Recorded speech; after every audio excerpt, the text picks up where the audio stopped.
Hi friends, welcome to deals of Gowri. எல்லார் வீட்லேயும் தமிழ் புத்தாண்டு எப்படி செலிப்ரேட் பண்ணிங்கன்னு சொல்லிட்டு கமெண்ட்டில் சொல்லுங்கள்.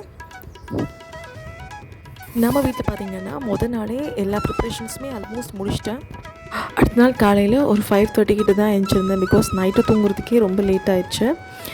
ஸோ காலையில் எழுந்திரிச்சிட்டு அப்புறமா குளித்ததுக்கப்புறமா கனி காணுதெல்லாம் பார்த்துட்டு அப்புறமா கோலம் வாசலில் முதல் நாள் நைட்டே பெரிய கோலம் போட்டாச்சு. ஏன்னா மார்னிங் எழுந்துச்சி போடுறதுக்கு டைம் ஆயிரும் அப்படின்னு சொல்லிட்டு நைட்டே கோலம்லாம் போட்டாச்சு. அதுக்கப்புறம் பார்த்திங்கன்னா நம்ம அன்றைக்கி பிரசாதம் பார்த்திங்கன்னா சக்கரை பொங்கல் அண்ட் அவல் வச்சுருந்தேன். ஸோ அது போக பழங்கள் எல்லாமே வச்சுருந்தோம். அன்றைக்கி திங்கக்கிழமை அப்படிங்கிறதுனால 7 to 9 காலம். ஸோ அதனால் 7:30 மணிக்கு முன்னாடியே நம்ம வீட்டில் பூஜை எல்லாம் முடிச்சாச்சு. இந்த வருடத்தோட பேர் பார்த்திங்கன்னா விசுவாவசு வருடம். ஸோ காலையில் 7:30 மணிக்கு முன்னாடியே சாமி கும்பிடணும் அப்படிங்கிறதுக்காக ரொம்பவே கொஞ்சம் பிஸியாக தான் போயிட்டு இருந்துச்சு. ஸோ நடுவில் டீ காஃபி எல்லாம் குடிக்கணும் இல்லை. ஸோ சாமி கும்பிட்டு அப்புறம் தான் சாப்பிட்டோம். பட் டீ மட்டும் கொஞ்சம் அவாய்ட் பண்ண முடியல, அதனால டீ மட்டும் முன்னாடியே குடிச்சிட்டோம். ஸோ நமக்கு எல்லாமே முருகப்பெருமானும் எம்பெருமான் சிவபெருமானும் தான். ஸோ அதனால் முருகப்பெருமான் படத்தை வச்சு இந்த வருஷம் அவரோட ஆரம்பிக்கணும் அப்படின்னு சொல்லிட்டு எல்லா பிரசாதங்கள் எல்லாத்துலேயுமே நெய்வேத்தியம் வச்சு சுவாமியை நல்லபடியாக கும்பிட்டாச்சு.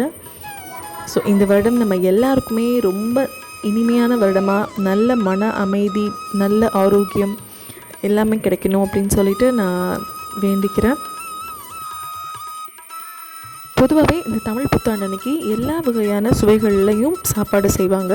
மெயினாக மாங்காய் பச்சடி, மாங்காயில் புளிப்பு, இனிப்பு, காரம் எல்லாமே இருக்கும். மாங்காய் பச்சடி, அப்புறமா வேப்பம்பூ போட்ட ரசம்.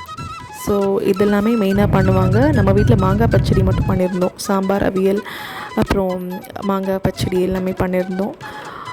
வேப்பம்பூ ரசம் எங்கள் வீட்டில் அவ்வளோவா யாரும் சாப்பிட மாட்டாங்க, அதனால அது வைக்கலை. இது என்ன அப்படின்னா, வாழ்க்கை அப்படின்னா இன்பம் துன்பங்கள் எல்லாமே கலந்தது தான் அப்படிங்கிறத உணர்த்துறதுக்காக தான் இந்த மாதிரி எல்லா சுவைகள்லையுமே நம்ம சாப்பாடு செய்கிறோம். ஸோ அடுத்து நம்ம வீட்டில் சுவாமி கும்பிட்டு முடிச்சதுக்கப்புறமா செப்பறைக்கு தான் போயிருந்தோம். திருநெல்வேலியில் இருக்கிறீங்கன்னா போய் பாருங்கள். இந்த கோயில் அவ்வளோ விசேஷமானது.